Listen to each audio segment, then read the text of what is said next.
боловсрол танин мэдхүй шинжлэх ухааны Human Channel үзүүлж байна. Энэ удаагийн дугаараар бид хүүхдийн эрүүл мэнд тэр дундаа эрүүл хүүхдийн товлолт үзлэгийн талаар ярилцахаар ангаа ухааны доктор, Зинт клиникийн үүсгэн байгуулагч Навчаа эмчийг урьлаа. Сайн байна уу та? Сайн байна уу? За сайхан зуншиж байна уу? Сайхан. За энэ удаагийн дугаарыг урьдчилан хүлээж авч хүрэлцэн ирсэнд маш их баярлалаа. Урьсан их баярлалаа. За тэгэхээр энэ нөгөө хүүхдийн эмчийн үзлэгийг бид нар хоёр ангилдаг тий. Тэрэн дээр өвчний үеийн үзлэг, товлолт үзлэг гэж ерөнхийдөө хоёр ангилдаг. Тэгэхээр энэ нөгөө хамгийн сүүлийн үеийн гарсан одоо дата мэдээлэлээс сэтгүүл ингээ харахад одоо жишээлбэл Америкийн нэгдсэн улсын хүүхдийн эмчнэрийн академиас зөвлөж байгаагаар хүүхэд 30 сар хүртлээр нийт 11 удаагийн товлолт үзлэгт орох ёстой. За 30 сараас хойшоо болоод эхлэнгүүт жил болгон нэг удаа энэ товлолт үзлэгт орох ёстой гэсэн мэт. За дахиад ингээ харахаар нөгөө Америкийн сүүлийн үеийн тэр одоо хитэн хувь нь хүүхдүүдийн нийт одоо хүүхдүүдийн хэдэн хувийн товлолт үзлэгт хамрагддгийм бэ гэдэг мэдээнээс үзэх юм бол 7 онд 75% нь нийт хүүхдүүдийн 75% нь одоо энэ товлолт үзлэгт хамрагддгийм байна. Тэгтэл 2018 оны мэдээгээр энэ тоо 86.5% болж ихссэн байдгийг. Өстой сайн байдгийн байна. Тэгэхээр энэ товлолт үзлэг одоо хөгжингүй орнууд бол энэ товлолт үзлэг өвчний үеийн үзлэгийн харьцааг 50-50 ядаж байвал зохимжтой гэж үздэг юм байна тий. Тэгэхээр энэ ямар утга учиртай агуулгатай болоод ингээд энэ Америкийн хүүхдийн эмчнэрийн академиас хүртэл заавал 30 сар, заавал 11 удаа гэж зөвлөд байгаа юм бол тий. Одоо манай Монголд бол жишээлбэл ихэнх ээж аав нар хүүхдээ өвдөнгүүт ирнэ. Одоо тууралт гарах, халуурах, доглох, ханиах одоо юу гэдэг ийм өвчин эмгийн шинж гарангуут ирнэ. За жишээлх юм бол одоо хэдүүлээ жишээ авахад одоо өндөр халуунтай бөөлжсөн суулгасан хүүхэд ирлээ. Тэгэхээр өвчтөө хүүхдийн үзлэг бол яг энд л чиглэнэ. Ерөөсөө дэлхийн нийтээр хүүхдийн эмчийн одоо өвчтөө хүүхдийн үзлэг бол 15-аас 20 минут үргэлжилдэг. За их буурай орнуудад бол бага байдгийн бэл. Бүр буурай орнуудад дөнгөж хөгжиж байгаа орнуудад бол нэг 2 3 4 минут энэ. За тэг өндөр хөгжилтэй орнуудад нэг 15-аас 20 минут. За Монголд бас нэлээд олон жилийн өмнө хийсэн судалгаагаар 9-10 минут энэ байсан. За тэгэхээр энэ минутанд за одоо хамаагүй бид нар хамгийн дээдлэр нь авъя. 15-аас 20 минутанд эмч бол яг тэр өвчин эмгэг рүү чиглэнэ. За энэ одоо суулгалт өвчин юм уу? Менингит юм уу? За шалтгаан нь вирус юм уу, нян юм уу, хоол хүнс юм уу, эм тариа юм уу, хэвтүүлэх үү, гэрээр эмчлэх үү, тэгээд үзлэгээ хийгээд асуумж аваад энэ бүгдийг шийдээд ээж аав нарт оншийн тайлбарлаж өгөөд эмчилгээг нь зөвлөнө. Ингээл нөгөө 15-аас 20 минут чинь дуусна. Нэгдүгээрх нь, хоёрдугаарх нь юу вэ гэхэлэр нөгөө өндөр халуунтай бөөлжж байгаа, суулгаж байгаа хүүхэд чинь бид нар одоо нөгөө хүүхдийн эмчнэр ярьдгаар дээрээс нь доош нь дотроос нь гадагш бүгдийг нь үзээд үнэлэх ямар ч боломж авахгүй.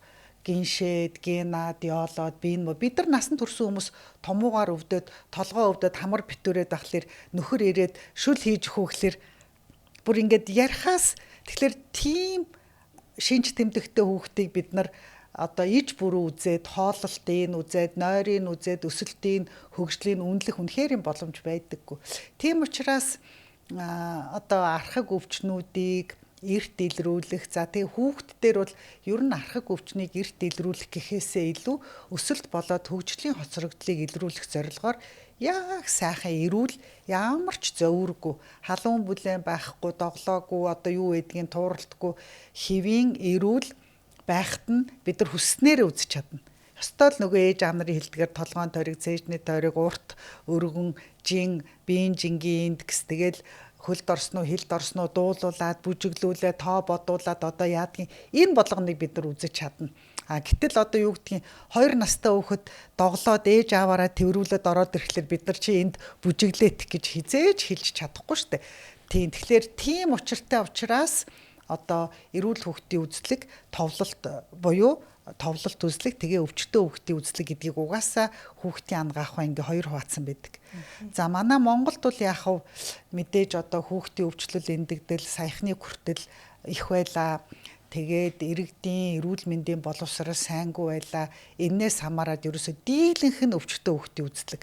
За харин 2000 оноос хойш энэ ч одоо хүүхдийн өвчлөл чинь 2.5 дахин буураад, эхийн эндэгдэл 6 дахин буураад, хүн амын эрүүл мэндийн боловсрал сайжраад эхлэнгүүт одоо бид нар гэдэг нь ээж аавч тэр эмч мэрэгчлэнүүч тэр одоо биднэрт товлолт үзлэг рүү маш сайн анхаарах боломж одоо л гарч ийн яг үнэндээ бол. Тэгэхээр нөгөө товлолт үзлэг хүүхэд одоо том хүмүүс гээд хоёр одоо нөгөө англиад үзэх юм бол насан туршидтайхэр бол урьдчилан сэргийлэх үзлэг гэж бас төстэй гэж ойлгож байна. Тэгтээ хүүхдийн үзлэг, насан туршидтын үзлэг гэдэг чинь тис ондоо тийм үү? Одоо энэ хоёрын ялгаа нь юу вэ? Хүмүүс болохоор одоо жишээлбэл хүүхдээ одоо за хүүхдэд нэг урьдчилан сэргийлэх нэг үзлэгт оруулъя гэдэг нэг хүн боддог тий. Тэгэн гот л хамгийн түрүүнд орж ирж байгаа юм эрдсэн шинжилгээ өгье. Одоо тийм зүснээ тийм одоо лабораторийн шинжилгээ өгье гэж хамгийн түрүүнд нэг өөрснөшгөө ингээд нэг санаж бодоод идэг тий. Тэгтэл хүүхэд том хүм хоёрын үзлэг чинь тис өндлөн байж байдаг. Тэгэхээр энэ ямар ялгаа байдаг юм бол хоорондоо? За одоо ялангуяа жоохон нас ахисан үед бол бүр яалтчгүй халдварт бус архаг өвчнүүд, хорт хавдрын эртэлрүүлгийг бол чиглэнэ. За тэрэнд бол үнэхэрийн шинжилгээ, багжийн шинжилгээ, лабораторийн шинжилгээ бол ач холбогдолтой. За гэтэл хүүхдэд бол үндсэндээ бараг л тийм юм байхгүй. Тэгэхээр хүүхдэд бол нэг их багжийн шинжилгээ, лабораторийн шинжилгээ хийгээд байдаггүй. Яг эмч асуумж үзлэгт тулгуурладаг. За энэ хамгийн том ялгаа. Яагаад вэ гэхээр хүүхдэд эрүүл хүүхдийн товлолт төслөг бол дийлэнхтэй өсөлт хөгжлийн хоцрогдлыг илрүүлэхэд чиглэнэ. За тийм болохоор жишээлбэл сая Тунгай эмчээ хэлдэг Америкийн хүүхдийн ангаахын нийгэмлэгийн тэр товлолт төслөг тэр 30 сар хүртэл 11 удаан тэр гээд за тэрэн дээр бол үндсэндээ баг хоёр шинжилгээ байдгийг. Нэг нь нөгөө цус багталт эсвэл нөгөө талаас төмөр дутагдлыг илрүүлэх шинжилгээ, нөгөөх нь дандаа хар тугалганы хордлогыг илрүүлэх шинжилгээ гэж юм байдаг. За ер нь өөр бусад шинжилгээг толгой дараалан хийдэггүй. А яг тухайн хүүхдэд одоо ямар шинж тэмдэг илэрж гэн эсвэл удмын асуумжаас ямар эрсдэлт хүчин зүйл байна. Тэрний дагуу цөөхөн хэдийн шинжилгээ хийдэг болохоос биш одоо жишээлбэл миний насныхан бол юу гэдгийг 10 жил тутам бүгдээрээ одоо бүдүүн шулуун гэсний дуран хийнч гэдэг юм уу одоо 2 жилд нэг удаа бүгдээрээ заавал удам байна уу шинж тэмдэг байна уу гэдгээс үл хамааран хотоодны дуран хийнч гэдэг юм уу эсвэл миний насныхан бүгд одоо цусан дах өөгцсний шинжилгээ хийнч гэдэг юм уу тийм юм хүүхдэд бол ерөөсөө байхгүй. За тэр хар тугалганы хордлогын хувьд гэх юм бол ер нь бол Америкт бараг жил болгон үзэж байгаа. Жил болгон товлолт үзлэгээр хар тугалганы хордлогыг үздэг. Яагаад вэ гэхээр хүүхэд бол хар тугалганы хордлогонд маш эмзэг. Угаасаа гүйц төгжөөг байгаа, бие махбодын хоргоожүүлэх чадвар дутуу байгаа. Угаасаа том хүнээс одоо 2 3 дахин олон амьсгалдаг 1 минутанд. Тийм болохоор хар тугалган дээр онцгой ач холбогдол өгдөг. Тэгээд хар тугалгач хамгийн гол нь олон эргэтэн системд сөргөөр нөлөөлнө. Гол нь нөгөө төв мэдрэлийн тогтолцоо уурах тархины хөгжил энд сөргөөр нөлөөлдөг учраас Америкт бол ерөөсө толгой дараалан хар тугалганы шинжилгээ авдаг. За гэхдээ одоо 1978 он баха 70-ад оны сүүлчээр Америкт маш том одоо чанга хууль эрх зүйн акт гарсан. Тэр хар тугалга бол дийлэнхтэй нөгөө будагнуудад байдаг. Энэ барилгын будаг одоо ширээ сандал аях тавганы будагнд хэрэгэлдэг байсныг би зөв санаж байгаа бол 78 онд хууль гарч хориглосон. Тэгэхээр 78 оноос өмнө одоо ашиглалтанд орсон байшинд амьдардаг айгу хуучны сав суулга, хуучны тоглоом энэ төр хэрэгэлдэг хүүхдүүдийг бол асууж агаад ер нь заавал хамруулдаг. За Монгол улсад болохоор энэ айгу чухал сэдв уул нь бол Монгол улсад болохоор нэг 10 орчим жилийн өмнөөс энэ хар тугалгыг одоо анхаарч судалж эхэлсэн. Манай нийгмийн эрүүл мэндийн хүрээлэн маш их судалгаа хийсэн, олон зуун хүүхдэд шинжилгээ хийсэн. Тэр байдлаа зориг сан одоо гадаадын миний харуул хөрөнгө оруулалт тэр мөнгө төгрөг татаад Монгол хүүхдүүдэд бас одоо нэлээ олон кластер газар юу хийсэн шинжилгээ. Тэгэд ер нь өндөр гарсан. Ялангуяа Баруун аймаг тентэрх өндөр гард юм л их сонио.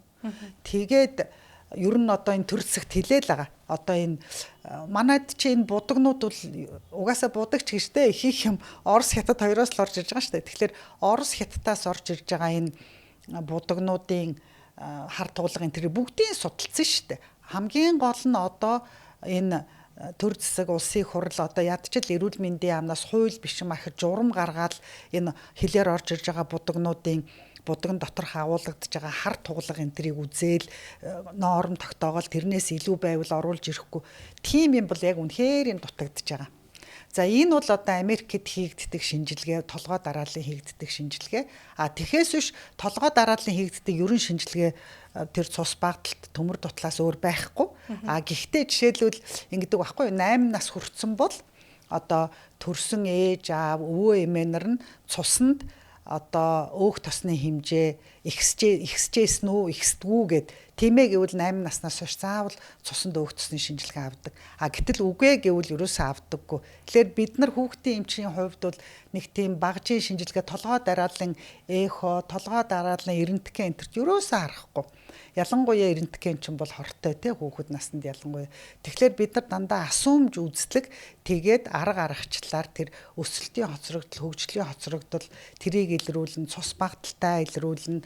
За тэгээд нөгөө хөгжлийн эмгэгүүд аутизм, ADHD-гээ илрүүлнэ. За илүүдэлжин таргалалт. За энэ юмнууд дээр илүү төвлөрдөг.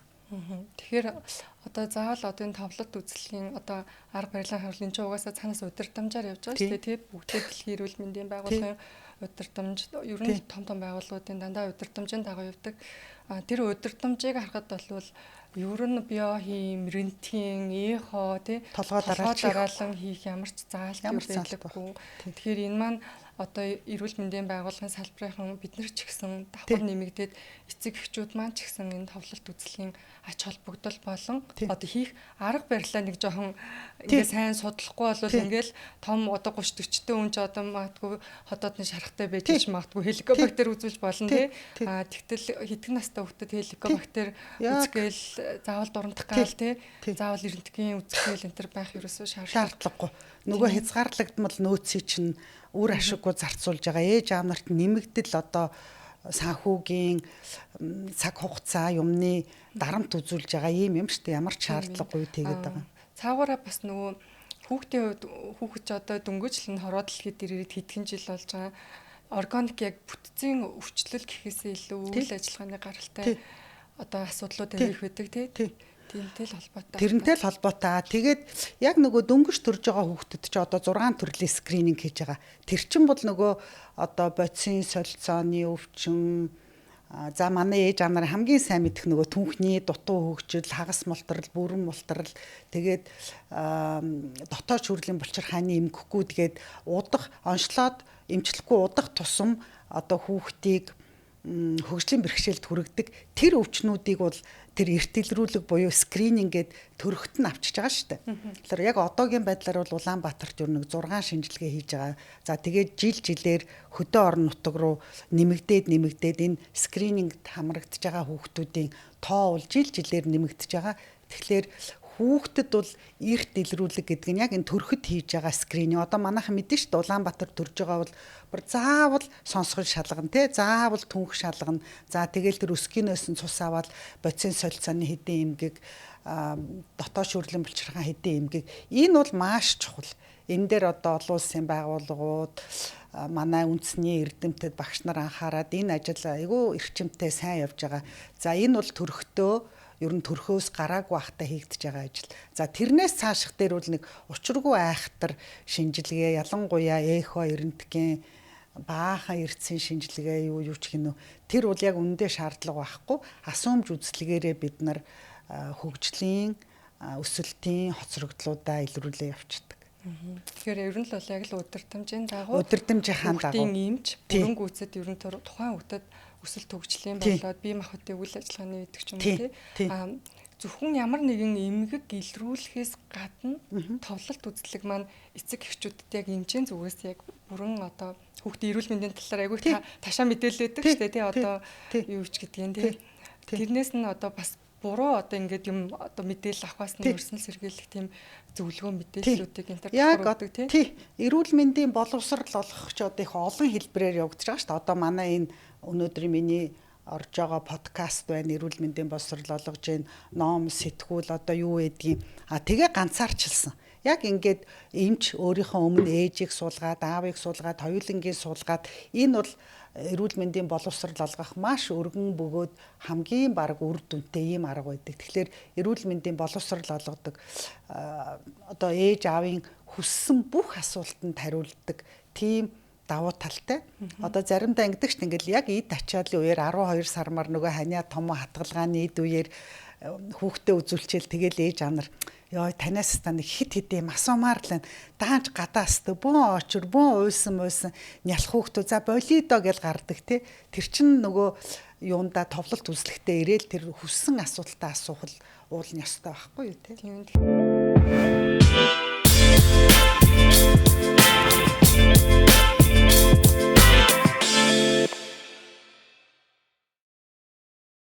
Тэгэхээр нөгөө товлолт үзлэг бол товчондоо хүүхд ямар нэгэн өвчин зовиоргүй, тайван, эмчтэй одоо харьцах контакт үүсгэх боломжтой. Тухайн үедээ ирээл одоо ямар нэгэн тухайн хүүхдэд үйл ажиллагаа нийч бай тий. Эсвэл одоо ховорхон тохиолдох ямар нэгэн хүнд өвчлөлийг, өсвөл төвчлийг байж болно. хоцроглыг илрүүлэх тийм олон талын ач холбогдолтой байгаа юм л да тий. Тэгэхээр хүмүүс эцэг эхчүүд ингэж боддог тий одоо хүүхчийн амьсгалын тогтолцоо хоол боловсруулах тогтолцоо айгүй эмзэг болохоор голцоо өвдөж байгаа юм ханиа тий суулгалтлагаад идэг шүү дээ тий. Тэгэхээр нөгөө манай хүүхд одоо жишээлбэл одоо 9 сар болоод хичээл эхлээл нөгөө амар хөвддгүүд эхлэв шүү дээ тий. Тэгэн гот за яста энэ жил хүүхдээ баг өвдөхийн тулд би өстө урдчлан сэргийлнэ гэж тэгдэг тий. Хүүхдийн хувьд за яг насан туршидаа урьдчилан сэргийлт бол арай өөр тий. Одоо жишээл би эрүүл амьдралын хэм маягийг архихгүй, тамхихгүй яг үнэн тий. Тэгтэл хүүхдээ бид нар одоо яаж тэр олон ханиад вирусээс ч юм уу мэдгүй одоо тэр хүүхдээ өвчлөлөөс яаж сэргийлэх вэ? Яаж дархлааг энэ аимшигтээс упер байлгахгүй гэж ирдэг тий. Тэгдэг. Угаасаа л дэлхийн нийтээр хамгийн одоо хүүхдийн өвчлөлийн нэгдүгээр байранд л ханиад, том уу, хатгалгаа, амьсгалын замын өвчнүүд тэгэл хоёрдугаар байранд нь суулгалт янз бүрийн шалтгаантай суулгалтууд орж байгаа. Энэ дэлхийн нийтээр л ийм байгаа, иймч байсан. Цаашдаа ч ийм байна. За тэгэхээр эдгээр нь ямар учиртай вэ гэхлээр хүүхэд эхээс төрөөд энэ вирусуудтай, нянгуудтай, дийлэнх вирустай учирч үзээгүй учраас эдний эсрэг ямар ч дархлаа байхгүй. Тэгээд тэд нартай нэг нэгээр нь уулзраад нөгөө дархлаа тогтолцоод тэднийгээ таниад тэдний эсрэг дархлаа тогтоогоол явхаас өөр ямар ч арга байхгүй. Тэгэл нас нь ахих тусам жилд өвчлөх тоон цөөрөөл яваад байна. Ягаад гэвэл нөгөөдүүлийг таниад тэрний эсрэг дархлаатай болчих чинь яг л бид нар шиг гэсэн үг. За тэгэхээр одоо бүр тааг өвчлүүлэхгүй гэж хүүхдийн эмч нар зорилго тавих юм уу? Манай хүүхдийг битгий одоо өвчлүүлээч гэдэг зорилгоор эмчтэр ирнэ гэвэл энэ угаасаа биелэгдэхгүй. За тэрний оронд яаж цөөхөн өвдүүлэх вэ? Яаж арай хөнгөн өвдүүлэх вэ? Нөгөө хүндэрж байгаа шинж тэмдгийг мэдэнгүүтээ эмчэд ирэх вэ гэдэг л чухал. За жишээлх юм бол одоо цөөхөн өвдүүлэх юм нь уул нь маш энгийн. Одоо тэгтээ одоо ямар ч ээж Америк вэ нөө Монгол хятад бүгдээрээ л нэг тийм ичэдээ юм дуртай. Тэр хэдчнэн грамм алимиг хэдин ширхгийг хаана жигнээд шүүсэн яагаад ерөөсөө тийм биш. Маш энгийн.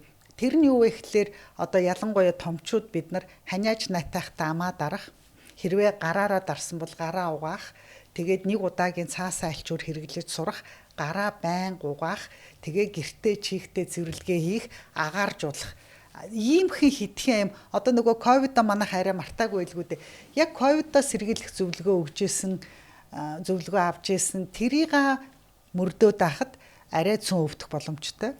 За тэгээд нөгөө манайхан суур өвчин гэж ярьдаг ч та саяын бид хоёрын ярьдаг цус багдалт байна. Нөгөө рахит Д витамин байна. За тэгээд тураал байна. Эсвэл эсэргээрээ одоо ч тураал ер нь ялангуяа Улаанбаатарт бараг байхгүй шахуу тэгээд эсэргээрээ таргалалт байна. Энэ юмнууд байхгүй бол хүүхэд нь хөнгөн өвчлөх боломжтой. Тийм хамгийн чухал юм товлынхаа дархлаажуулалтыг хийгээд яваад ах юм бол хүүхэд нь тийм хүнд өвдөх бол боломж хамаагүй бага. Хөхөөрөө хооллох, товлынхаа вакциныг товлын дагуу хийлгэх, Д витамин, яс уух, агаар салхинд гарах, гэр орноо одоо агааржуулах, чихтэй цэвэрлэгээ хийх энэ юмнуудаа хийгээд ах юм бол хүүхэд нь заавал айхтар хүнд өвдөх албагүй. Аха. Одоо Улаанбаатар өвчний дэгдэлтэй аягүй их байгаа тий. Тэгэхээр та бидний уншдаг хамгийн сүүлийн үеийн одоо сарын л өмнө хэвлэгдсэн материал дээр одоо жишээ нь гарсан юм гэх юм бол нөгөө дархлааны амнезийн үүснэ буюу дархлааны ингэ нэг санах алдагдах гэдэг. Гэхдээ төр зурагч гэсэн нэг жил их гээд байгаа байхгүй. Нөгөө нэг арай гэж одоо жишээлбэл өвдөө дархлаа тогтсон чинь одоо 2 настай өвгөө жишээлбэл Улаанбаатарны вакцины хамрагдаг хүмүүс аягүй байгаа шүү дээ. Хамрагдаагүй явжсэн чинь Улаанбаатар туслаа гэж бодох юм бол нөгөө 2 жил цуусан дархлаа мань тэр мартчихна. Мартчихна. Тэгэхээр дахиад шинээр анх удаа өвдөж байгаа юм шиг хүнд өвдөн дахиад олон удаа өвчлөн гэсэн үг. Тэр бол маш харамсалтай. Тийм болохоор Улаанбаатарныхаа вакциныг ер нь Улаанбаатар гэлтгүй яг товлынхаа вакцинуудыг хийлгээ яваад авах хэрэгтэй. Тэгээд тэр товлолт үзлэгэн дээр бас нэг одоо өгөгддөг зөвлөгөө асуудаг юм бол товлолт вакцинаас гадна сайн дурын вакцинуудыг бид нар зөвлөдөг. Жишээлбэл одоо ротавирусын вакцин, манай ээж нар суулгалтын вакцин гэдэг нэрээр нь мэднэ. Менингитийн вакцин байна. За одоо алдар томоогийн вакцин байна. За тэгээд таргун тахлын вакцин гэдэг юм уу тий. За тэгээ Монголд байхгүй ч гэсэн гадаад орн руу аялж байгаа бол одоо шар чичрэг мичрэг энтергээд тэр сайн дурын вакцинуудын зөвлөгөөг өгдөг. Хизээ менингиттэй хийлэхгүй. Жишээлх юм бол одоо томоогийн вакцин биш шүү дээ. Томоогийн вакцин чинь тарьснаас хойш дунджаар нэг 14 хоногийн дараа дархлаа тогтоож ойролцоогоор 6 сараа байрна.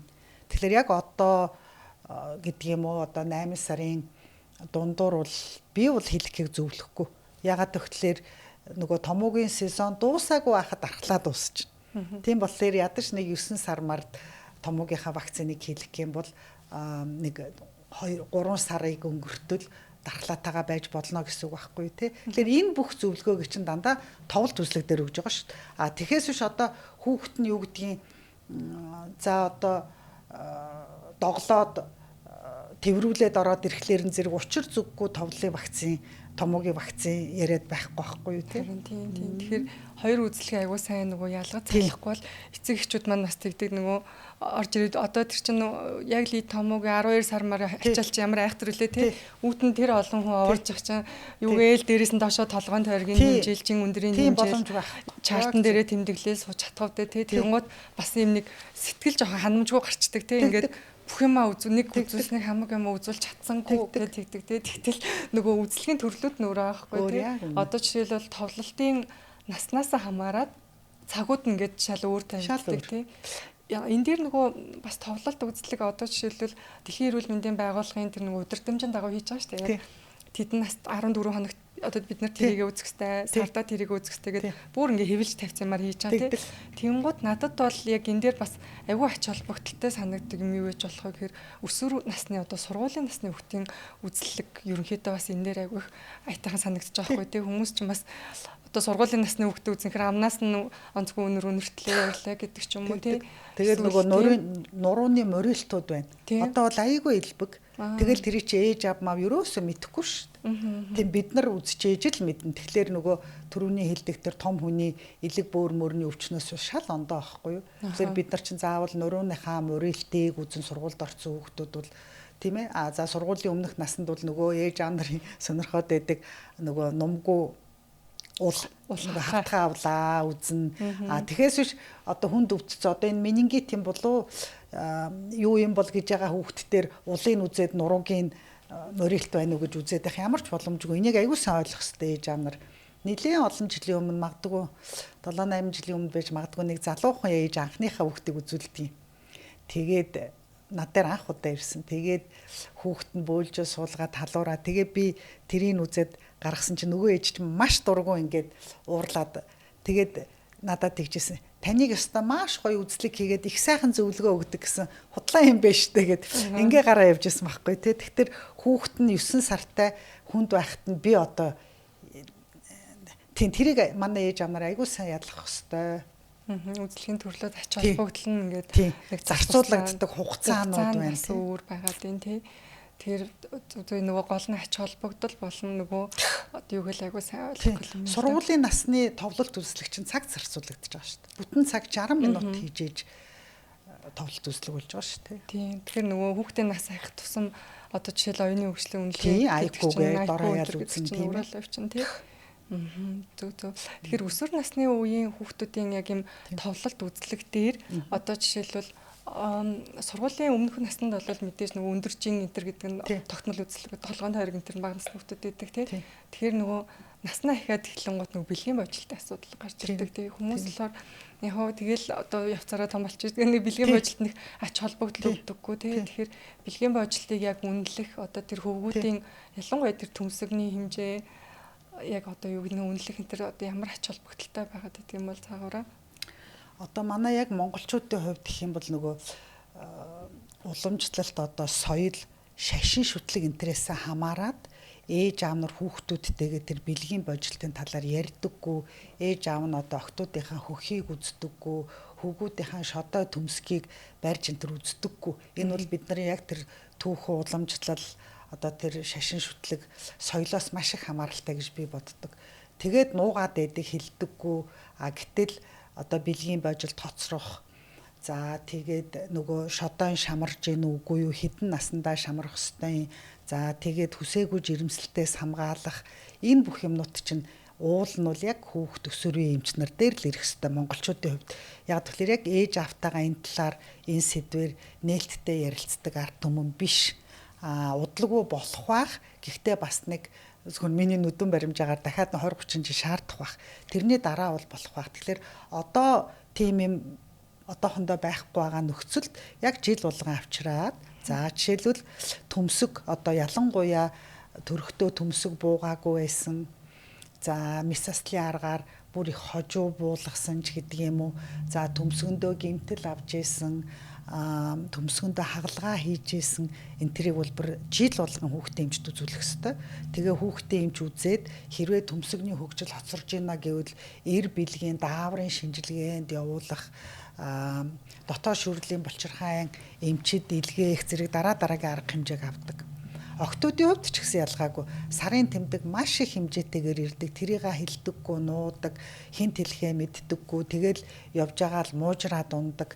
Нөгөө цус багталтаасаа болоод маш их ядардаг, сулддаг, сургалтын амжилтанд мууддаг. Энтергээл энэ юмнууд гарахаас өмнө товлолт үзлэгээр эднийг илрүүлээд эмчилгээ хийж явах хэрэгтэй. Тийм тэгэхээр нөгөө эцэг эхчүүд маань болохоор нэг сургуулийн наснд ороод дархлаа тогтолцоо нэг арай гайгүй хөгжөөд тэглэн нөгөө ханы томон багсаад тэгэнгүүт нөгөө хүүхэд нэг биеэр томрол идэг тэгэнгүүт тэгэл нэг хайхтар өвдөж авч байгаа байхгүй л бол гэл яваад идэг. Тэгтэл өсвөр насны асуудал гэдэг бас яг нойрны асуудал маш их байна. Нөгөө донтолтын тий. За учиргүй хар тамхинд архинд донтдгоо маа гэхэд нөгөө гар утсанд донтох барих нөгөө мөрийтэй тоглоом гэл энэ болгоны чинь эрт илрүүлэх тэгээд одоо тэр нь донтохгүй байх урдсан сэргийлэх зөвлөгөөнүүдийг юун дээр өгөх боломжтой товлт үзлэгийн үеэр нөгөө цаг үргэлжлэнэ гэж байгаа ш 60 минут үргэлжилдэг тий. Тэгэхээр нөгөө ямар наснд байгаа насныхаа онцлогоос хамаарат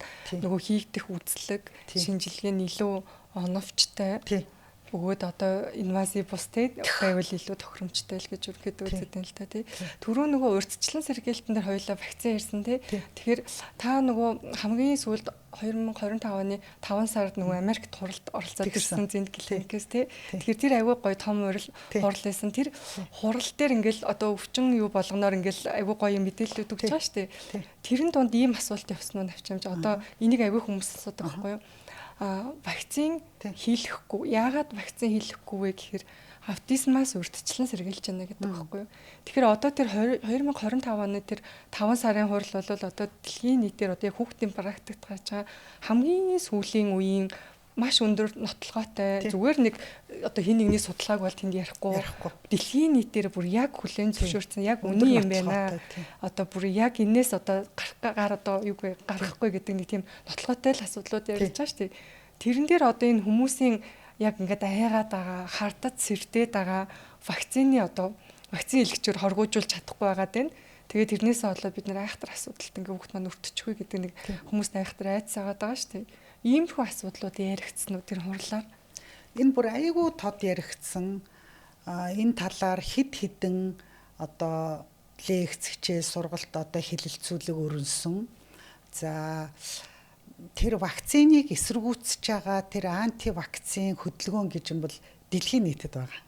Ганц Монгол биш үү? Ганц Монгол биш. Нийтээрээ л. Нийтээрээ ийм байгаа. За энэн дээр мэдээж анагаах ухааны салбарын одоо дутуу орхигдуулсан шалтгаанч байгаа. За тэгээд саяын тунгаан эмчийн хэлдэг тэр өндөр нотлохгүйг одоо айгүй бага нотлогоотой их цөөхөн хүүхдийг хамруулсан судалгаан дээр хит ач холбогдол өгсөн энэ төргээд хит хэдэн шалтгаантай.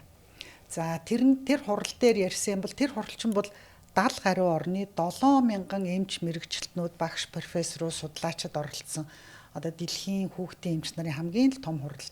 За энэ дээр бол ерөөсөө вакцинтай холбоотой аутизм үүсэхгүй гэдгийг бол яг нотлоод батлаад яг хэлсэн. Тэгээ одоо бид нар энийг цааш нь сурталчлах одоо ээж аав нарт итгэл үнэмшил өгөх тийм л үүрэг даалгавартайгаар л тэр хуралд яригдсан байна. Тэгэхээр нөгөө ер нь хүүхдийн хөгжлийн хоцрогдлууд, давхар нэмэгдээд аутизмын асуудлууд ер нь нэлээд одоо түгээмэл байдаг болчихсон эрс ихсэж байгаа ерөнхийдөө асуудал гэж дэлхийн нийтээрээ л яригдчихэж байгаа тийм. Тэгэхээр тэр хурал дээр ер нь яг тэр шалтгаан болвол одоо одоохондоо бол 100% тодорхойгүй гэдэг дээр байр суурь доктортой байгаа юм тийм үү? Одоохондоо бид нар яг ингээд нотолцсон шалтгаан байхгүй гэхдээ удамшил нэлээд одоо том байр суурийг эзэлж байна л гэж хэлээ. Нилээдгүй хувийг эзэлж байгаа хэвээр яа. Тийм удамшил дээр нэлээд одоо том шалтгаан болж байна гэж. Тийм. Тэгэхээр ерөнхийдөө одоо жишээлбэл энэ одоо ч нөгөө 8 сар 7 сар өвчлөл арай бага байгаа. Тэгэхээр нөгөө 9 сараас ерөнхийдөө эцэг эхчүүд маань одоо жишээлбэл тэр нөгөө улаан бурхнаар өвдөд иммун анемизи үүснэ гэдэг нэг ярьсан шүү дээ тий. Тэрэн дээр өндөр хөгжилтэй орнууд нөгөө вакцина нөхөж хийдэг гэдэг байгаа хгүй одоо чи пневмококкийн вакцина нөхөж хийдэг энэ гэдэг бас асуудлууд зарим юмнууд явагддаг тий. Тэгэхээр яг нөгөө улаан бурхны вакцин энэ гэж одоо айлтгүйгээр буруу мэдээлэл тавталгүйгээр одоо хүүхдээ хүнд өвчнөөс л сэргийлээд байгаа шүү дээ. Улаан бурхан ч бас зүгээр нэг энгийн вирус Монголд 10 нас уралт биш шүү дээ. Энэ сүүлийн дэгдэл дээр 10 нас уралт. Ерөөсөө нас урахгүй байж болох юм чинь харамсалтай шүү дээ. Тэгээ нөгөө хүндрэл нь жил орчим үргэлжлэн гэхээр зүгээр 14 хоногийн асуудал биш байгаа байхгүй тийм. Ер нь бол одоо би одоо олон жил хүүхдийн эмчээгээ харж хахад урьдсан сэргийлж болох юмар хүүхдийг алдна ч гэдэг юм. Тэр бол надад бол хамгийн харамсалтай. Одоо саяын тэр миний хэлж байгаа 10 нас уралтыг бол юу бүр 0 бүр байхгүй болох боломж байсан. За тэр их харамсалтай. Би одоо 30 гаруй жил хүүхдийн эмч хийхэд одоо ч миний нүдэнд харагддаг юм юу вэ гэхэлэр намайг эхнэл хасын төвд байхад 13 настай охин төрчихсөн. Хүүхдээ гаргацсан. Тэгэд 13 настай охиноос чинь ямар эрүүл хүүхэд гарах вэ? Тэгээд одоо яаж хүндрэлгүй төрөх вэ? Тэгээ эхнэл хасын төвний яран засаг твтчихсэн. Тэрийг бол урьдсан сэргийлж бүрэн болох байсан. Тийм юм бид нар харах ёсгүй байсан. Тэгэхээр урьдсан сэргийлж болох юмн дээр хийгээгүйгээсээ болоод тэр одоо 13 настай ээж тэр дөнгөж төрсэн яран хоёрын одоо эрүүл мэнд амьдрал цаашдынх нь бүх ирээдүй хохирж яана гэхэлэр маш харамсалтай. Гэтэл мэдээж одоо урьдсан сэргийлэх боломжгүй юмнууд байгаа шүү дээ. Одоо хүүхдийн хор тавдрууд байна. Одоогоор ангаах урьдсан сэргийлэх ямар ч боломжгүй. Ягаад гэвэл шалтгааны нь олоогүй тэр байтугай эрсдэлт хүчин зүйлийн ч олж тогтоогоогүй тий. Одоо хүүхдэд дэлхийн нийтээр тэр дотроо Монголд хамгийн илбэг 3 хавдар гэдэг чинь цусны хор тавдар, цусны цагаан эсийн хор тавдар, төв мэдрэлийн тогтолцоо буюу нөгөө тарих нугасны хор тавдар, ясны хор тавдар. Эний чинь бол одоо харамсалтай нь урьдсан сэргийлж чадахгүй ш тангаах ба. Тийм учраас эрт илрүүлэх дээр л одоо анхаарлаа хандуулж байна тий. Гэтэл урьдсан сэргийлж чадах юм зөндөө байгаа байхгүй. Тэр нь одоо зарим нэг тохиолдолд ээж аавын хариуцлагагүй за магадгүй зарим нэг тохиолдолд эмч мэрэгчлэлтний алдаанаас болоод хүүхдийн амнаас эрүүл мэнд ирээдүй хохирно гэдэг бол үнэхээр харамсалтай.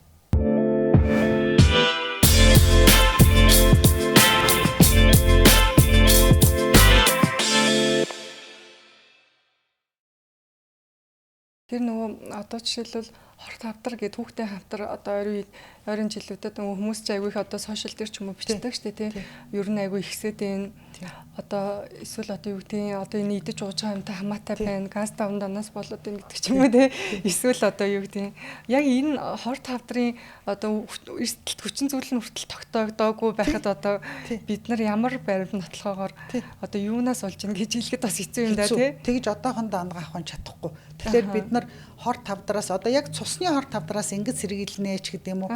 Ясны хор тавдраас хүүхдээ ингэж сэргийлнэ гэсэн юм одоохондоо байхгүй. Тэгэхээр ерөн зүгээр хүүхдийнхаа ерөнхий эрүүл мэндийг яаж дэмжих вэ гэдгийг л одоо бид нар ярьж чадна. Тэгэхээс биш одоо тарих нугасны хор тавдраас сэргийлэх арга энэ гэж ангаханд боловсрогдсон юм байхгүй. Тэгээ эмч мэрэгчлэтнүүд за тэгээ эцэг эхийн боловсролыг дээшлүүлээд эрт илрүүлэлтэнд л анхаарж байгаа. Хэрвээ эрт илрүүлэх юм бол хүүхдийн хор тавдрын эмчилгээний үр дүн аюул сайн. Насан турштай одоо яагаад тэгэхээр ялангуяа нөгөө ахмад настангууд чинь хор тавдраараа нас хурахаасаа бараг л илүүтэйгээр нөгөө хийм туяа эмчилгээ месаслын эмчилгээнийхээ хүндрэлээр нас хурах нь нэлбэг. Хүүхэд бол тэрийг аюул сайн төсвөрлөдөг. Хүүхэд бол тэр хийм эмчилгээг маш сайн төсвөрлөдөг. Тэгэхээр эмчилгээний үр дүн бол эрт онцлоход бол сайн байдаг. Тэгэхээр хамгийн гол нь эцэг эхчүүдийн хувьд ч гэсэн хүүхдийн эрүүл мэндийг анхаарахтаа тий одоо яг баримттай нотлохоотой биш сошиал медианээс илүүтэйгээр яг одоо нотлохоо суурьтай одоо эмч нарын эрүүл мэндийн салбарын одоо өгч байгаа үндсэн мэдээллийн дагуу л одоо товлолт вакциндаа хамрагдах за бусад энгийн одоо үрсэн сэргүүлтийн арга байгаа дээ тий. Тэрнээс бол яг хүмүүс одоо бас нөгөө юу юмд бас хитэх юм а тий одоо тийм нэг үнэмшийн аргагүй гой юмнуудад бас их хитэх юм а. Тэд нар хэдэн мянган шеэртэй, хэдэн мянган лайктай, яг одоо мэдлэгтэй туршлагатай эмч эмнэлгийн өгж байгаа зөвлөгөөнүүд нь бараг л лайк шеэр байхгүй. Одоохондоо нэг иймэрхүү байгаа. Тэгтээ байдал дээрдээ л байгаа. Баг багаар дээрдээ л байгаа. Одоо энэ өнөөдрийн тунгаан амжилт хоёрын ярьж байгаа энэ юмнуудыг чинь бол бид нар дандаа товлолт үзлэг дээр хэлж өгдөг байхгүй юу те. Яг өвчтөн хөвгтөн үзлэг дээр ингээ яриад суух, ингээд бүх юм ин үзэхтэй нойрын асуух, витамин жүлтийн асуух тийм ер нь баг боломж байхгүй шүү дээ. Ээж амар ч өөрснөө сайн мэддэг. За эмчээ дараад нэг ирээд тухтайхан шиг нэг үзүүлээ. За дараа ирээд хэдэн асуултаа асуунаа. Ёстой одоо энэ гадаа ийм олон хүүхэд очирлоод уйлж яхад гарыдаа гэдэг ээж амар ч сайн мэднэ. Тэгэхээр товлолт үзлэгэн дээр энэ саяын өнөөдрийн ярьж байгаа юмнуудыг бол бид нар яриад тэгээ ээж аав нарын бүх асуултанд хариулдаг аа. Тэгээ ээж аав нар ингэж бичсэн ирдэг тий. Тэн дээр ямар ингэж бид ингээд дараад л ингэж жагсаагаад тий. Тэгэхээр бас нэг тусдаа ингээд нэг товлолт үзлэг гэдэг юм үйлчлэгээтэй байгаа нь ерөнхийдөө юм үзлэгтэй байгаа нь айгуу тийм давуу тал болж байна. Дээрээс нь товлолт үзлэг маань одоо одоо нөгөө эрүүл мэндийн технологи үнэлгээгээд нэг байдаг шүү дээ. Яг үр дүнтэй өгөөд зардал санхүү хиймэнсэн. Тэгээ одоо жишээлбэл хэдэн 100 мянгаар амар их шинжилгээ одоо хортой рентген гэхээсээ илүүтэйгээр зүгээр маш сайн туршлагатай эмчийн, хүүхдийн эмчийн ерөнхий үзлэхээр бол за хүүхдийн өвчлөлийн баг ер нь л ихэнх хувьд энэ 90-90 дээш хувийг ерөнхийдөө илрүүлэх боломжтой тийм үү. Олон л оновчтой юугээл ах дээрээс нь эцэг эхчүүд маань яг өөрсдөндөө одоо юу гэдгийг баримттай суурьтай нотлохоо мэдээлэлтэйгээл байвал ерөөхдөө бас болж байна тий. Тэгэхээр та одоо ингээд одоо 30 гаруй жил хүүхдийн эмч хийж байгаа хүний хувьд эцэг эхчүүдийг ингээд нэг харахаар энэ дээр л илүү бас ингээд тийм одоо илүү мэдээлэлтэй байгаасай илүү одоо ултай суурьтай байгаасай гэж боддог тиймэрхүү асуудлууд байдаг уу? Яг хөө би бол одоо ээж аав нарт энэ нийгмийн сүлжээгээр явж байгаа зүгээр эмч мэрэгчлэлтэн биш одоо тийм хүмүүсийн мэдээлэл өгж байгаа зөвлөгөөнд битгий итгээрээ битгий үнэмшээрээ гэдэг. Тэгээ би одоо монгол хэл дээр бол ямар одоо пэйж фэйсбүүкийн пэйж эсвэл цахим хуудсыг дагаж болох уу? За одоогийн залуучууд бол энэ залуу ээж аав нар бол маш сайн англи хэлтэй. Тэгээ тэр одоо англи хэлээрээ ямар пэйжийг дагаж болох уу? Ямар веб цахим хуудсыг дагаж болох уу гэдгийг би хэлж өгөөд би нэг хэсэг бүр хэвлэлцэн байдаг байсан. Тэгээ ээж аав нарт ингээ өгдөг. Эднээс л мэдээлэл аваарай гэд. Тэгээ тэрийг л би ер нь хамгийн зөвлөдөг. Тэгэхгүй бол хүмүүс одоо ингээл харж байхлаэр 0-3 настай хүүхдүүд эцэг ихийн гүрвчих шиг те. Яна манай хүүхдийн амаар нь дүр ийм гарчлаа яах вэ гэл тэгнэ. Тэгэнгүүт нь 70-80 комент одоо ингээрээ тэгэрээ тэрэн дотор нь юу н бараг л зөв юм бараг л байхгүй те. Эсрэгээр хэцүү юмнууд эсрэгээр бараг тий яна бүр халдварчих үү гэж ордуулчих үү гэхээр юмнууд байдаг. Тэгэхээр миний одоо ээж аав нарт цагтыг юм бол битээ тийм баталгаа нотлохоогүй нийгмийн сүлжээнд нийтлэгдэж байгаа юмар хүүхдээ одоо өсгөж эмчилж онцлоорой. Тэгээ яг гарцаагүй одоо унших мэдэх вебсайтнууд чинь энэ байна. Тэгээ ийм үед эмчид хандна. За товлолт үйлчлэгийнхаа ач холбогдлыг хэлдэг. Бид нар товлолт үйлчлэгээрээ боршуур энтер гаргацсан байдаг. Тэднэрийгээ бид нар тараадаг. Яг хүлээн зөвшөөрөгдсөн заавал өгөх гэсэн нөө витамин их асуудаг шүү дээ. Эцэгчүүд яг одоо заавал тийм витамин өгмөрийн одоо ямар супер юу ингээл амар урчсаалт ингээл гардаг штэ тий. Тэгэхээр яг заавал уух хэвээр дэлхийн нийтээрээ яг л тэрийг одоо нотлохоотой хилдэг. Тийм одоо ямар аминд юм хүүхдтэй. Ерөөсөө л Д витамин. За яагаад одоо ингээд заримдаа хүмүүс ирээд ингэдэг байхгүй юу? Америкт уудаггүй юм байлээ штэ гэд. За тэгэхээр тэнд шалтгаан байгаа. За нэгдүгээрх нь хөхний сүүнд Д витамин байхгүй, сүүн тижээлүүдийг Д витаминаар баяжуулсан байдаг. Тэгэхээр сүүн тижээлэр одоо өсөж байгаа Америкт энэ төрөл хөхөөр хооллох хувь чинь манайхтай харьцуулбал хамаагүй бага штэ. Тэгэхээр тэд нар нөгөө сүүн тижээлээсээ Д витамин авчдаг учраас өгдөггүй те. За дараад нь юу вэ гэхлээр ямар шалтгаанаар хүмүүс тийм буруу ойлголттой байдаг вэ гэхлээр Америк жишээлбэл ер нь өндөр хөгжилтэй орнд өдөр тутам иддэг хүнсний бүтээгдэхүүнүүдийн дээгэр баяжуулсан байдаг. Одоо сүү таргийн дээгэр баяжуулсан байдаг. Нөгөө оранж жуусуудыг кальциар баяжуулсан байдаг. Тэгэхээр тэр баяжуулсан хүнс идж байгаа тохиолдолд бол бид нар шиг дандаа саплементээр уух шаардлагагүй. Тэгэхээр нөгөө болсон болоогүй нэг англи хэлээр уншичаад Америкт өгдгүүн байлээ ч гэдэг юм уу. Тим ээж аав нартай бас таардаг. Тэгээ яг эсрэгээрээ бас ингэсэн ээж аав нар ирдэг. Манай хүүхэд 100% хөхөөрөө хоолж байгаа. Тэгэхээр би ямар ч витамин өгдөггүй гэж бас ирдэг. Тэгэхээр түрүүний би хэлснийгаа давтаад хэлэхэд хөхний сүнд Д витамин ялгархгүй. Харин сүүн тижээлүүдийг дээгэр баяжуулсан байдаг. Тэгэхээр манай Монгол орны хувьд энэ цаг уур, цаг агаар тэгээд газар зүйн байршлаасаа хамаарат 14 хоногтойгоосоо заавал Д витамин өгнө. За бид нар хизээ хүртэл уух вэ? Ер нь тэгж яагаад болох уу ч гэдэг юм уу? Одоо ингээд насан туршдаа уух уу гэдэг маань саяын миний хэлдэг. Бид нарын өдөр тутамдаа идж байгаа хоол хүнсийг дээгэр баяжуулах уугүй юу гэдгээс л хамаарна.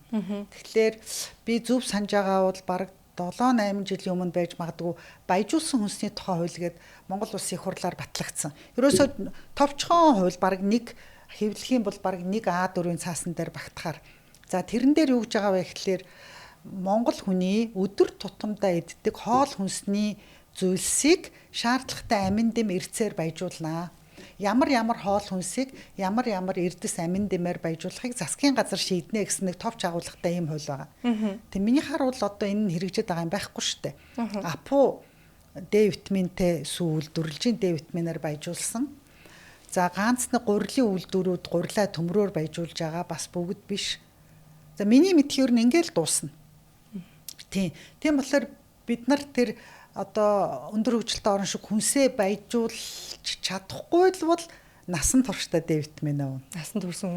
Насан турсан хүн ч гэсэн. За тэгээ Д витамины хувьд бол тун нөгөө наснаас хамаардаг.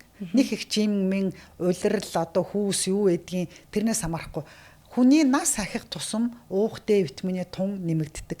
Тэгэхээс биш ерөн зүгээр одоо нялх хүүхэд байна уу? Одоо насан турсан хүн байна уу 400-аас 600 нэг жил зөвлөдөг. Тэгэл 50 хөрөнгөт 1000 болоод 60 хөрөнгөт 2000 ч гэдэг юм уу. Ингээд нэмэгдээ явдаг.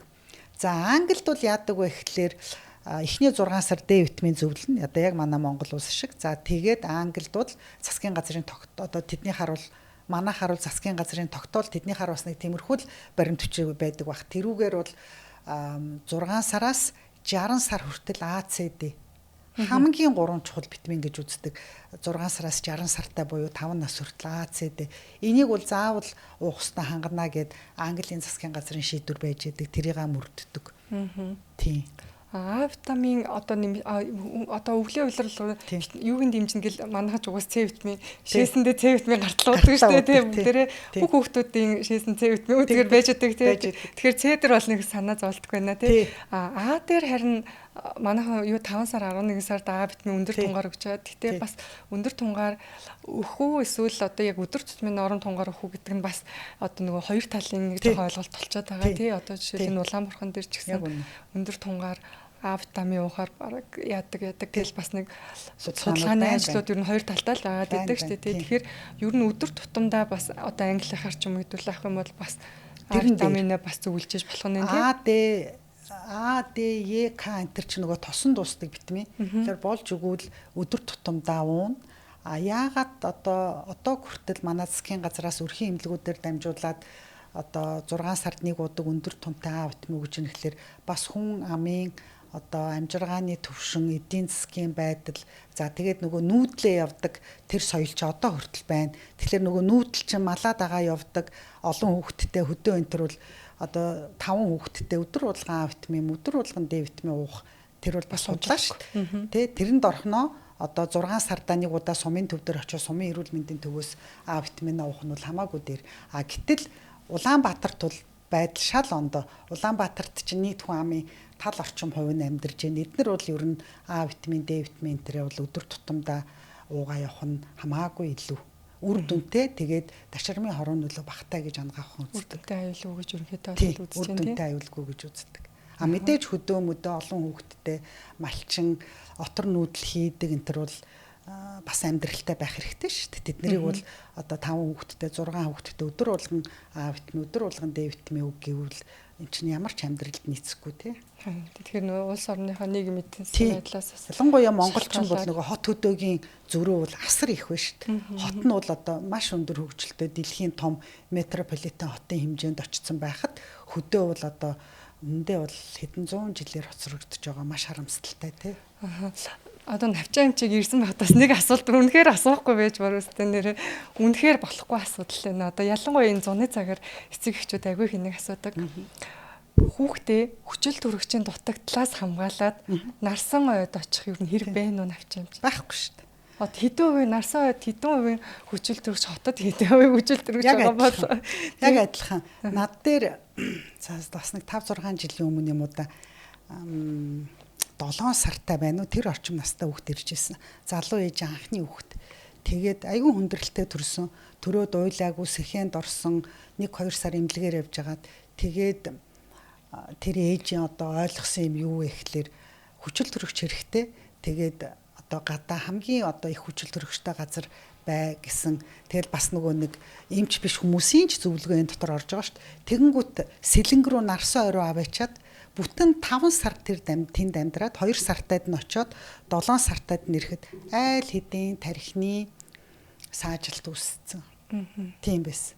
Тэгэхээр тэр тархинд хүчил төрөгч дутагдана гэдэг чинь жирэмсэн үед юм уу эсвэл яг төрж явах үед л дутагдж байгаа шүү дээ. Тэгэхээс ингээл гараад ирвэл тэгээ ялангуяа одоо хүндрэлтэй төрөлтийн үед эмч одоо хүчил төрөгч өгөөд ч юм уу эсвэл ингээд тасалгаанаас бол уушиг зүрх нь эрүүлэл бол хангалттай хүчил төрөгч авч байгаа. Тэгэхээр бид нар тэр хүнд төрөлтийн үед одоо төрөх хүчнээ сулралч гэдэг юм уу, ус нь гараад удсан ч гэдэг юм уу, ихэс эрт хохорсон ч гэдэг юм уу, ингээд хүчил төрөгчийн дутагдалд оронгууд бид нар 2 сарын дараа тэр хүүхдийг хүчил төрөгчөөр хангана гэдэг бол ямар шинжлэх ухааны үндэс байхгүй. Хүмүүс чинь тэгж одоо жишээлбэл төрөлт нь ирвэл хэвийн төрөлт апкари оноо зүгээр хүүхэд маань төрөө дөнгөж төрөөд уйлсан тий зүг зүгээр. Гэхдээ одоо нэг коликтэй ч юм уу шөндөө уйлдаг. Тэгэл нэг манай яг Монголын ээжүүдийн нэг хилдэг тархины таралт гэдэг нэг тусдаа нэг онш өгдөг тий. Тэгэхээр яг тэр онштой одоо жишээлбэл ээж нэмэн ч юм уу тий. Танаа хүүхэд чинь тархины даралттай юм шүү. Агаар цан гаргаач эсвэл эхо тарангууд нүг киста гараад ирэнгууд кистагийн шимэгдүүлнэ гэл гата гарга гэдэг. Тэгэхээр энэ маань бас яг шинжлэх ухааны бас оновчтой өгөөл бас жоохон хэцүү асуудал юм тий. Одоо азар яг тэр тархины хүнд хүчил төрөгчөөс болоод одоо насан туршдаа хөгжлийн бэрхшээлтэй болох тэр юмнууд маш ховор азар маш ховор. За яг төрөх өрөөнд одоо төрж байгаа нийт нараа 90% нь эв эрүүл төрдөг. Ямар ч одоо яаралтай тусламж юу ч шаардахгүй 90% нь эв эрүүл төрөөл шууд одоо амлаад ингээл гэртээ маргааш нь гараад за 10% нь төрөх өрөөнд яаралтай тусламж хэрэгүүлдэг.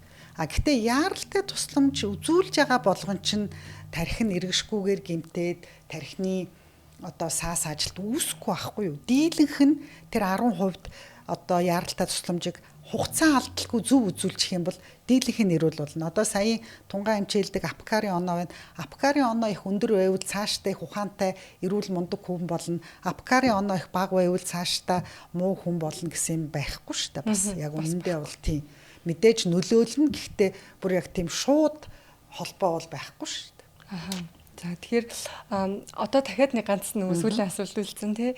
Энэ дээр яг нөгөө хүүхд хөгжлийн хоцрогдол ер нь нэлээдгүй байдаг. Аутизмын асуудлууд жоохон хүнд асуудал болчихсон нэг юм уу яагаа штэ.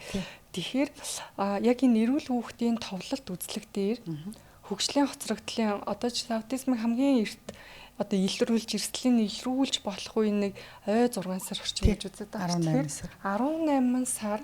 За эрт дээрэл зүгүүргээд хэдүүлээ удаа тий хамгийн эрт гэж тооцоолно. 18 24 сартагийн үзлэгүүдийн тий. Заавал аутизм шалгах. Тэн дээр бол за бүр одоо хойшлыг гэвэл 36 сартагийнх тий 3 настайгийн үзлэг. Энэ 3 үзлэг дээр яг аутизмыг одоо шалгах одоо ямар одоо арга юу байх юм бол. За тэр аутизмыг одоо байна уугүй юу гэдгийг зүгээр хүүхдийн эмч үздэг. Эм чат гэдэг байгаа. Асуумж арга тэрүүгээр шалгачдаг. Маш богино хугацаанд одоо маш өндөр магадлалтайгаар аутизм байх, өндөр магадлалтай байхгүй гэдгийг гаргаж ирдэг. Тэгэхээр манай клиник дээр хийгдэж байгаа товлолт үзлэг дээр бол 18 сар 24 сартад яг эм чат ашиглаж байгаа. Тэгээс сэжигтэйнүүдийн дараагийн одоо нарийн мэрэгсэн эмч рүү явуулдаг. Тэгэхээр энүүгээр бол бас нэлээд онцлогддөг. За гítэл одоо хаагуур явж исэн болдооч гэмээр хэдхэн сарын өмнө одоо жил чулаагүй манай клиникийн пэйж рүү нэг ээж бичиж байгаа. Манай хүүхэд 5 настай одоо болтол хилд ороогүй хаана хизээ яаж үзүүлдэг юм бэ гэд. 5 нас хүртэл тэрийг одоо хилд ороогүй байхад нь хинч шалтгааныг тодруулаагүй. Мэдээж хилд ороогүй хилд орох нь оройтсон болгон бол аутизм биш шүү дээ. Тэгэхээр энийг эмч үзээд энэ өвчин эмгэг байна уу эсвэл одоо хөгжлийн хоцрогдол байна уу? Тэгээ шалтгаан нь юу вэ энэ төр гэдгийг бол үзүүлж явах хэрэгтэй байхгүй юу? Тэгэхээр яг манай клиникийн хувьд бол 18 сар 24 сартад заавал энийг үзэн зөвхөн бие махбод биштэй. За яг тэрнтэй адилхан бас нэг аягүй чухал юм юу вэ гэхэлэр нөгөө төрсний дараах сэтгэл готрол. Тэгэхээр бид нар эхний амьдралын эхний 7 хоногт эхний товлолт үзлэгийг хийгээд тэг бүх юм хэвэн байвал 1 сартаа дээр ирээ гэдэг. Тэг 1 сартаа дээр бас бид нар ээжийн төрсөн ээжийн сэтгэл готрлыг үнэлдэг. Бас маш чухал. Бас хинч одоо энэ дээр тоодоггүй анхаардаггүй. Тэгээ энэ явсаар байгаа сэтгцэн эмгэг болох одоо маш хэцүү. Тэгээд эн чинь эргээд нөгөө хүүхдийнхаа өсөлт төгжөлт эрүүл мэндэд нөлөөлж байгаа шүү дээ хамгийн гол нь тий. Өвөл ахрах хүчээр хилэл асуудлууд тийм. Тэгэхээр нөгөө хүүхдийн эрүүл мэнд маань зөвхөн тэр нэг нэрээ амтны асуудал бас биш. Зөвхөн бие махбодын гэр бүлийн асуудал. Тийм учраас одоо жишээлбэл бид нар манай эмч нарын гаргасан ном чи хүүхэд ба гэр бүл. Яг тэгвэл тэр хүүхэд чинь тэр гэр бүлд өсөж байгаа. Тэр аав арх хуугаа таксан согтуу тавиад зодоонуудаа хийгээд эсвэл ээж сэтгэл готролтой байхад хизээж хүүхэд эрүүл биетэй саруул ухаантай өсөхгүй. Тийм болохоор эрүүл саруул хүүхдээ өсгийл гэвэл тэр гэр бүл өөрөө эрүүл байх ёстой. Ээж аав эрүүл аз жаргалтай байвал хүүхэд эрүүл аз жаргалтай л байна. Ээж одоо зовлонтой, зүдгүүртэй, сэтгэл готролтой, хүчирхийлэлд ор байвал хүүхэд яг адилхан. Тийм болохоор энэ бол болгоны чинь дандаа нөгөө товлолт үзлэгээр илрүүлдэг. Товлолт үзлэгээр ярьж суух боломж гардаг байхгүй бүтэн 60 минутын турш. Тийм. За тэгэхээр энэ удаагийн маань дугаар энэ хүрээд өндөрлж байна. Энд өргөдөрсөн, хүрэлцэн танд маш их баярлалаа. За яг хүүхдийн эмч нарын хувьд бол навчаа эмчээсээ маш их урам зориг авдаг. Байнгын уншдаг судалдгийг нь бид нэр үргэлж дагж идэг. Тэгэхээр таньда одоо бид нарыг бас эмч нарыгаа, залуу эмч нарыгаа одоо зөвхөн хүүхд үзээ зогсохгүй өчнөө олон хүүхдийн эмч нарын одоо ингээд ментор болж авдаг. Таньда маш их баярлалаа. Баярлалаа. Би бол залуу үедээ итгэдэг. Залуу хүмүүстэй ажиллах дуртай. Тэгээд би бол удахгүй бүх юм маш сайхан болно гэдэгт дандаа итгэдэг. Тэгээд өнөөдөр намайг энд суулгаад ээж аав нарт хэлэх гэсэн юм хэлэх боломж олгосонд та нарт бүгдэнд маш их баярлалаа. Ажлын амжилт хүсье. За баярлалаа. Энэ удаагийн дугаарыг хүрээд өндөрлж байна. Баярлалаа.